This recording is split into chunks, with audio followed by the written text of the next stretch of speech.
नमस्कार छात्रों, स्वागत है आपका पुनः इस YouTube channel star coaching centre जमुने में। आज हम आपको बताएंगे 9वीं कक्षा के प्रश्नावली 2.4 का तीसरा नंबर प्रश्न, जिसमें k का मान ज्ञात करना है।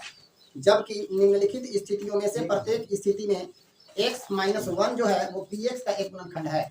जब हमको गुणनखंड कह दिया, इसका मतलब जो x का वैल्यू निकलेगा, x-1 गुणनखंड है, तो x-1 बराबर जब हम लोग 0 लेते हैं तो x बराबर क्या हो जाएगा, +1। अभी हम लिख करके बताएंगे, +1 हो जाएगा। अगर x-1 बराबर 0 है तो -1 बराबर के उस तरफ जाएगा तो प्लस में हो जाएगा, तो x +1 हो जाएगा। और वो जो x +1 होगा, उसका 1 जो मान है x का, वहाँ पे px के जगह पर p1 का जब मान निकालेंगे तो वो कितना हो जाना चाहिए, 0। तभी तो शून्यक होता था। p1 का मान अगर 0 हो जाता है तो हम कहेंगे कि वो शून्यक है, अन्यथा नहीं है। और यहाँ का कि शून्यक है, इसका मतलब 0 होगा। क्लियर? तो चलिए आगे बढ़ते हैं और बनाते हैं कि किस प्रकार से हम लोग तीसरा नंबर सवाल को बनाएंगे। तो तीसरा में जो भी हम पढ़ करके आपको सुनाए कि k का मान ज्ञात कीजिए, जबकि निम्नलिखित स्थितियों में से प्रत्येक स्थिति में x-1 जो है वो px का क्या है, गुणनखंड है। तो चलिए x-1 जो है वो किसका, px का। x-1 px का क्या है, गुणनखंड है, एक गुणनखंड है, गुणनखंड है। दिखाई दे रहा है, दिखाई दिया। अब यहाँ पे बात करते हैं, चूंकि करके लिख लीजिएगा, चूंकि दिया हुआ है ना x-1 px का क्या है, गुणनखंड है। यदि हम x-1 बराबर 0 लेते हैं तो x बराबर क्या हो जाएगा, 1। और जो px है वो जब गुणनखंड है x-1 px का, तो px है कितना वो देखिए। तो यहाँ पे हमारा px भी दिया हुआ है। px बराबर कितना दिया है, पहला नंबर सवाल में ना, ये हम लोग पहला बना रहे हैं। हाँ, तीसरा का पहला जो है उसमें px कितना दिया गया है, x² प्लस x और प्लस k दिया हुआ है। अगर ये px का वैल्यू इतना दिया हुआ है तो p1 का जो मान हम लोग निकालेंगे वो 0 होगा। क्यों? क्योंकि ये जो x-1 है वो क्या है, गुणनखंड है किसका, इस px का। तो हम लोग लिखेंगे, यहाँ पे आप ऊपर लिख सकते थे, इसको कोई दिक्कत नहीं है, यहाँ भी लिखिएगा। तो अब लिखिएगा p1 बराबर क्या हो जाएगा हमारा, 1 का स्क्वायर नहीं, p1 बराबर 0 हो जाएगा। यानी x का जो मान 1 आया है वो जब यहाँ रखते थे और इसका मान 0 आता था तो हम लोग क्या बोलते थे कि उसका गुणनखंड है। अब गुणनखंड है ऐसा सवाल में कह दिया है। अब सवाल में कह दिया, इसका मतलब p1 का वैल्यू 0 आता होगा तभी तो गुणनखंड है। तो 0 लिख दिए। अब यहाँ जो p1 है वो इसके जगह पर हम लोग यहाँ वैल्यू रखेंगे, ठीक है। तो इधर लिखिए p1 का मतलब x के जगह पर जितना भी है उसके जगह पर 1 रखना है, तो 1 का स्क्वायर करना होगा। क्लियर है?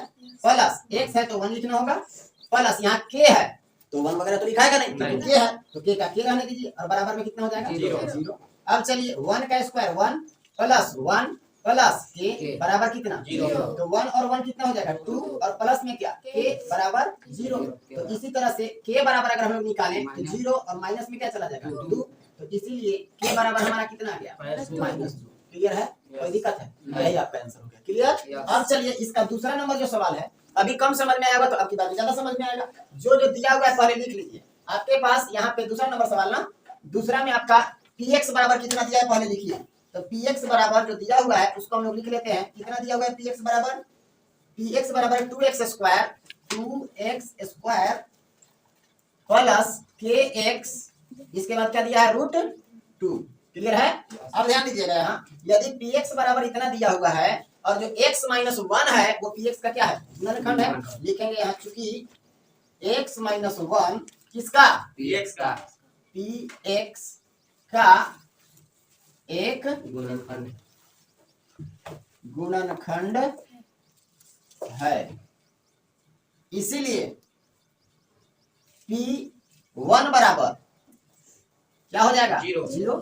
अब कैसे p1 बराबर 0 आया, यहाँ पे देखिए p1 क्यों हम लोग लिख रहे हैं, क्योंकि x बराबर कितना मान आता है, 1। तो यहाँ पे हम लोग डायरेक्ट लिख सकते हैं p1 बराबर 0। क्यों? क्योंकि अगर x-1 बराबर 0 लेंगे तो x बराबर मान क्या आ जाएगा, 1।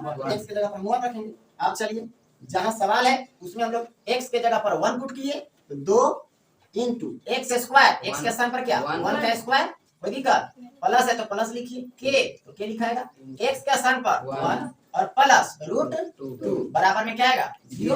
फिर आगे बढ़िए, 1 का स्क्वायर कीजिएगा 1 और 1 से 2 में गुना कीजिएगा, क्या होगा, 2 प्लस k से 1 में गुना कीजिएगा, क्या आएगा, k plus √2 is equal to कितना, 0। आगे बढ़िए, प्लस और प्लस दोनों जुटता, लेकिन एक 2 है और एक √2 है तो नहीं जुटेगा, ठीक है। तब क्या करना होगा, k बराबर, आंसर देखिएगा आप लोग, के बराबर ये जो क्या है √2 और ये 2 उधर जाएगा बराबर के उस तरफ तो माइनस में हो जाएगा, यानी -2 और माइनस में √2। यही आपका आंसर होना चाहिए। देखिए तो है क्या, तो यही आपका आंसर है। क्लियर है, समझ में आया।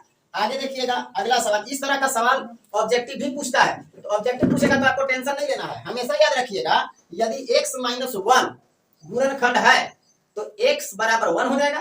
अगर यहाँ x + 1 बराबर x + 1 जो था वो गुणनखंड होता तो x बराबर -1 लेकर के हम लोग आगे बढ़ते और यहाँ पे क्या लिखते -1 x की जगह पर, ठीक है। और बराबर में 0 लेकर के निकाल लेते। फिर चलिए तीसरा नंबर सवाल को साथ में ही निपटा लेते हैं। तीसरा नंबर सवाल आपका दिया हुआ है px बराबर कितना है kx² माइनस √2x है और प्लस में 1। आगे देखिएगा ये जो px दिया हुआ है उसका गुणनखंड कौन है x - 1 है ना। तो यहाँ पे हम लोग लिखेंगे चूंकि x - 1 किसका px का एक गुणनखंड है, गुणनखंड है। अब बताइए अगर गुणनखंड है तो P1 का वैल्यू क्या हो जाएगा 0 होगा कि नहीं। तो तुरंत हम लोग देखें तो P1 यहाँ px था, x के जगह पर 1 रखेंगे कि नहीं। तो यहाँ पे हम लोग जहाँ जहाँ x है वहाँ भी तो 1 रखना होगा। तो k है, k लिखें इनटू 1 का स्क्वायर मतलब x का स्क्वायर मतलब 1 का स्क्वायर, तो 1 का स्क्वायर फिर माइनस है तो माइनस √2 गुने x का मतलब 1 और प्लस में क्या 1 और बराबर क्या होना है 0। फिर आगे बढ़ जाइए k और 1 का स्क्वायर करेंगे तो 1 का स्क्वायर 1 और 1 से k में गुना करेंगे तो क्या हो जाएगा माइनस √2 से 1 में गुना करेंगे तो √2 और प्लस में क्या 1 और बराबर 0। यदि हम k बराबर लिखना चाहें तो k बराबर क्या हो जाएगा बराबर की उस तरफ ले जाइए, ये √2 प्लस में हो जाएगा और माइनस में क्या हो जाएगा 1। यही आंसर है क्या। अगर आंसर है तो उम्मीद है आपको समझ में भी आ रहा होगा। चलिए इसके बाद अब हम लोग देखते हैं इसका चौथा नंबर सवाल। तो तीसरा का जो चौथा नंबर सवाल है उसमें हमसे क्या पूछा गया देखिएगा। इसमें बोला px बराबर कितना दिया हुआ है kx² minus 3x minus 3x और प्लस में फिर से k लिख दिया है। क्लियर। अब हमसे बोलता है कि ये जो px है वो x - 1 का x - 1 जो है वो इस px का क्या है गुणनखंड। यदि x - 1 लिख सकते हैं हम लोग क्योंकि x - 1 किसका px का एक क्या है गुणनखंड है। दिखाई दे रहा है ना, गुणनखंड है। इसीलिए हम लोग क्या कह सकते हैं कि P1 जो होगा उसका वैल्यू क्या होगा 0। आखिर P1 ही क्यों ले रहे हैं तो याद रखिएगा यहाँ पे x - 1 जो है वो गुणनखंड है।